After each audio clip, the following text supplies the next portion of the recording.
Hello and welcome to another CAD clip talking about AutoCAD 2007 3D topics. And I would say the prerequisite for this class or accompanying lesson would be the fly-through lesson. So flying and walking off of our dashboard here, very much the same. I'm finding that with walk, I am dialing down the step size. Okay. And with the fly, I'm bumping it up. So I'm finding that my walking step size is about half of what my flying step size. So you have to kind of change this in between because this applies to both your flying and your walking stepping. Also notice that the settings displaying the locating window, there's a bit of a help that comes up the first time you start walk and fly, and it tells you that you have to be in perspective mode 1, and it also gives you some tips on using your arrow keys and stuff. So when you do the walk and fly, you're using your mouse with your regular left mouse button, and you're also using your arrow keys, and then there's a new dialog that comes in and you can control whether you want to see that help menu or not. So I'm going to start by going over just to a 3D view. I'm going to go to my conceptual view, and I'm going to flip over and go to perspective off of here.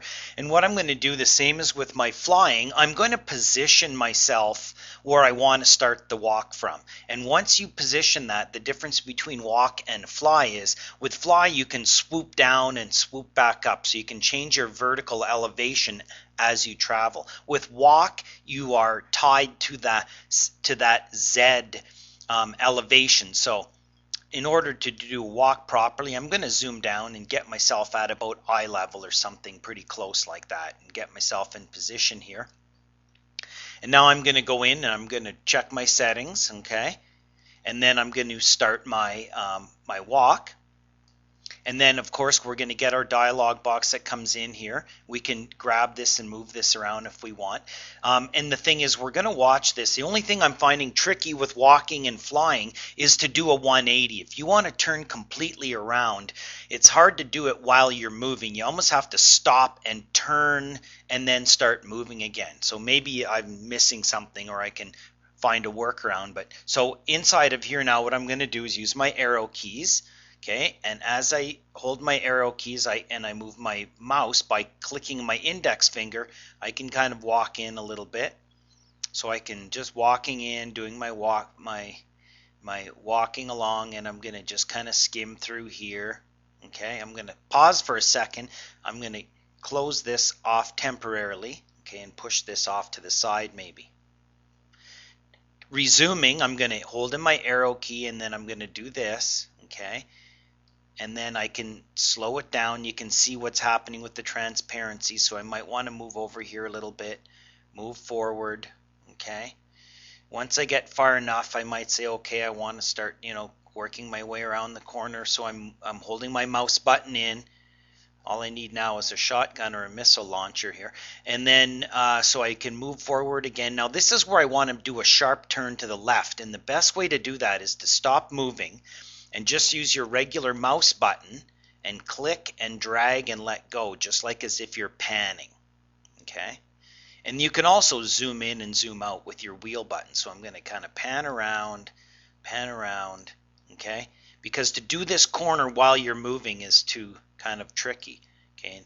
And although I'm able to look up or down visibly, I'm still going to keep the same Z regardless, okay? Because I'm in the walk mode, so I can work my way around here, and you'll get better at doing this. And then I can start to, use my arrow key again, and maybe I even want to decrease my step size. Okay, now is the time I might want to go back in here and look at where I'm at. Okay, because you can see that. So you might want to take your auto hide off in here. Oops, wrong one. And again, using that, now you can see I'm at the end of town here. So now what I want to do is pan with just my regular mouse button. Oh, wrong way. Notice what's going on over here. Okay, panning around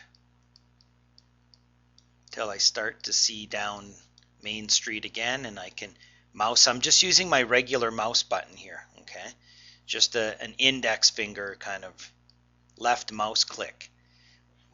I'm watching over here, and then I get down to here, and then I can start using my arrow key again.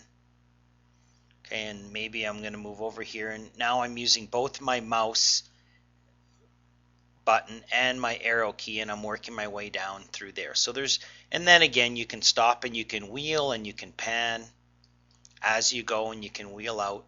Okay, but I'm not going to be able to go up in the air because I'm in. Notice what happens as you go through objects, which is quite nice. They turn transparent. Okay, there's some settings for that as well. Okay, moving my mouse over here as I please, maybe backing up. Okay, so walking around, very much like flying, use your arrow key. Keep an eye on the bird's eye view over here, and then you can just kind of walk through, see where you're at, and then maybe turn this corner. Oh, cut the corner of that off, work my way around. Okay, I think if the step size is small enough, you can actually maneuver quite well. You can see that I'm not doing too bad here. And now I need to turn all the way around, so here I go very quickly, turning myself around, looking back downtown, and off I go, walking through the street again. So flying, and then what happens, of course, is while all this is going on, we're going to see in our next lesson, okay, over here on our dashboard, tools, palettes, dashboard, is while we're in this mode and moving around, we're going to start to see that these record buttons and stuff are going to be available. We'll talk about that recording animation in a future lesson. So have some fun with your walk and your fly, and that's about it.